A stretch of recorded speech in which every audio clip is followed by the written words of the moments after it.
नमस्कार, आप सबों का बहुत स्वागत है।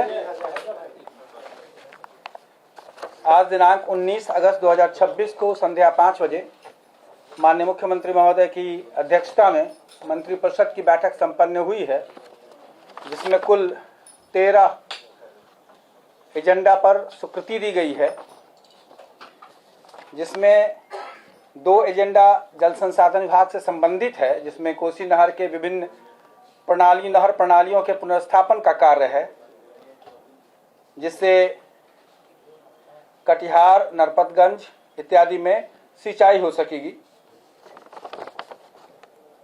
तीसरा एजेंडा डेयरी, मत्स्य, पशु संसाधन विभाग का है, जिसमें अधिक दूध उत्पादन और पशु में के उत्पादकता में वृद्धि लाने हेतु नस्ल सुधार कार्यक्रम के अधीन 63,92,95,000 रुपए की स्वीकृति दी गई है।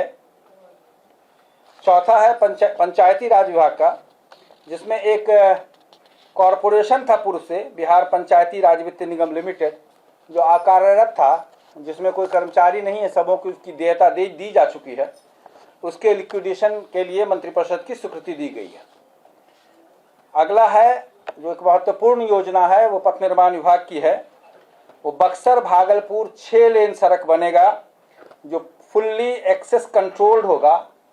फुल्ली एक्सेस कंट्रोल का अर्थ है कि वो सड़क ऐसी होगी जिसमें आप इधर से उधर नहीं गुजर सकते हैं तेज चलने के लिए, ताकि जो दुर्घटनाएं होती है वो दुर्घटना ना हो। फुल्ली एक्सेस कंट्रोल सड़क होगा। ग्रीन फील्ड एक्सप्रेसवे होगा। यह राज्य सरकार स्वयं अपनी राशि से इसका निर्माण करेगी, पीपीपी मोड के अधीन, है ना। और इसके लिए इसके आसपास जो बड़े भूखंड है उसका आर्थिक प्रयोजन के लिए इसके लिए रोड कंस्ट्रक्शन कॉरपोरेशन को प्राधिकृत किया गया है। ये जो 6 lane fully access control greenfield expressway पथ है, उसकी कुल लंबाई 336 किलोमीटर है। यह योजना पीपीपी में कार्यान्वित की जाएगी। इस एक्सप्रेसवे से बिहार के बक्सर, भोजपुर, अरवल, जहानाबाद, गया, नालंदा, शेखपुरा, मुंगेर, लखीसराय, नवादा, जमुई, बांका एवं भागलपुर जिले से होकर ये एक्सप्रेसवे गुजरेगी। और इससे इस इलाके का बहुत रीढ़ होगा। इसका जो औद्योगिक विकास होगा और अन्य जो इंफ्रास्ट्रक्चर और एग्रीकल्चर ग्रोथ होगा, उसमें बहुत मदद मिलेगी। ये पीपीपी मोड पे बनेगा, तो अभी कॉस्ट आकलित नहीं हुआ है। आकलित होगा जब पीपीपी में मोड में कार्रवाई होगी तब। 336 किलोमीटर पहले का 336 जी। अगला है मद्य निषेध उत्पाद विभाग का है। कजरा सोलर पावर परियोजना बन रही है, उसके लिए जो भूमि अधिग्रहित की गई है, उसके लिए जो स्टैंप शुल्क है उससे सरकार ने छूट दी है 100%। एक है जो ये नियोजनालय है, उसका नाम था अवर प्रादेशिक नियोजनालय, पटना, मुजफ्फरपुर, दरभंगा, सहरसा, गया जी, छपरा, भागलपुर और डालमिया नगर। जबकि अन्य स्थानों पर यह जिला नियोजनालय के नाम से जाना जाता है।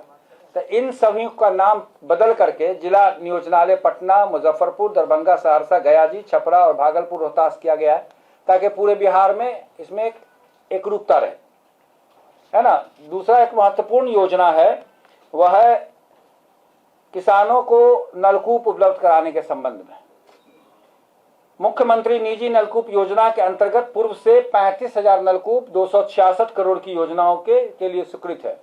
इसके अतिरिक्त वित्तीय वर्ष 26-27 में 11,000 किसानों को और निजी नलकूप के लिए 83 करोड़ 60 लाख रुपए की स्वीकृति मंत्रिपरिषद द्वारा दी गई है। इससे सिंचाई को लाभ होगा। एक अगला है जो है आर्टिफिशियल इंटेलिजेंस के लिए, है ना। राज्य सरकार ने अभी माइक्रोसॉफ्ट, गूगल इस सबसे एमओयू किया है। उसी की कड़ी में आगे है कि जापान की कंपनी है टायो एआई इंडिया प्राइवेट लिमिटेड, उसके में और सूचना प्रौद्योगिकी विभाग के अधीन इसमें एक एमओयू साइन किया जाएगा आर्टिफिशियल इंटेलिजेंस के बढ़ावा के लिए। अगला है सहकारिता विभाग में। सहकारिता विभाग में जो हमारा सहकारिता चीनी मिलों के आरक्षित क्षेत्र, जिसको कमांड एरिया बोलते हैं, जितने क्षेत्रों से गन्ना जाता है एक मिल में, उसका कमांड एरिया बोलते हैं। उस कमांड एरिया में प्राथमिक चीनी मिल सहकारी समिति का गठन किया जाएगा। पैक्स जैसे बनता है उसी तरह से वहां भी उनका गठन किया जाएगा। प्राथमिक चीनी मिल सहकारी समिति का वहां पर गठन करने की स्वीकृति दी गई है। अगला है जो भंडारण क्षमता है उसको बढ़ाने के लिए कुल 26-27 में 48,200 मीट्रिक टन भंडारण क्षमता बढ़ाने के लिए 200 मीट्रिक टन, 500 मीट्रिक टन और 1,000 मीट्रिक टन के गोदामों के निर्माण में समितियों को 50% अनुदान और 50% चक्रीय पूंजी के रूप में राशि उपलब्ध कराने के लिए 34,95,27,730 रुपए मात्र की स्वीकृति दी गई है। इससे अनाज भंडारण में लाभ मिलेगा राज्य को।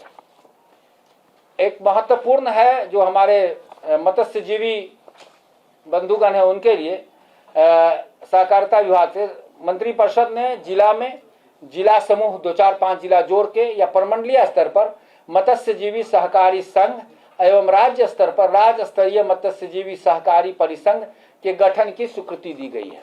इस तरह से पूरे का पूरा मत्स्यजीवी एक संघ बनेगा जो जिला से लेकर के राज्य स्तर तक रहेगा। एक लाभ का विषय आपके लिए है।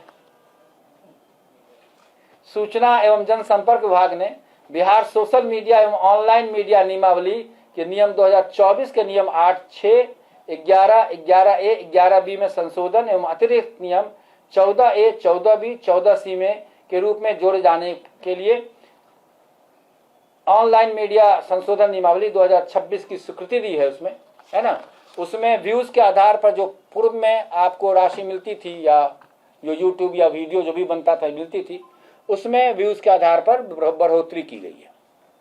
धन्यवाद। ये जरा टायो कंपनी है जो वहाँ इंफ्रास्ट्रक्चर फील्ड देखती है मोस्टली। हमने अभी तक जो ये किया है माइक्रोसॉफ्ट गूगल से किया जो सॉफ्टवेयर में काम करती है। टायो इंफ्रास्ट्रक्चर फील्ड में काम करती है। ये इंफ्रास्ट्रक्चर प्लेटफॉर्म उपलब्ध कराती है। तो उसके साथ सूचना प्रौद्योगिकी विभाग का एक एमओयू होगा और उस एमओयू के आधार पर एक पायलट प्रोजेक्ट चलाया जाएगा आर्टिफिशियल इंटेलिजेंस का। और उसके बाद फिर हम लोग विस्तृत रूप से इस पर काम करके पूरे सभी कार्य विभागों के लिए अन्य विभागों के लिए इसका उपयोग करेंगे। सोशल मीडिया पे श्रेणी ए के कॉलम में प्रतिस्थापन वीडियो के प्रदर्शन के 30 दिवस पूर्ण होने के बाद 1 लाख व्यूज से अतिरिक्त प्रत्येक 1 लाख व्यूज पर 10,000 रुपए की अतिरिक्त राशि देय होगी। एक वीडियो पर अधिकतम राशि 1 लाख रुपए देय होगी। इस तरह से बहुत सारा है ना, जो अधिसूचना निकलेगी तो उसकी प्रति आपको मिल जाएगी। बहुत लंबा है ये, है ना, हर श्रेणी के लिए नीचे तक है। तो अधिसूचना जैसे ही निकलेगी तो वेबसाइट पर आ जाएगा, आप लोगों को हम लोग उपलब्ध करा देंगे।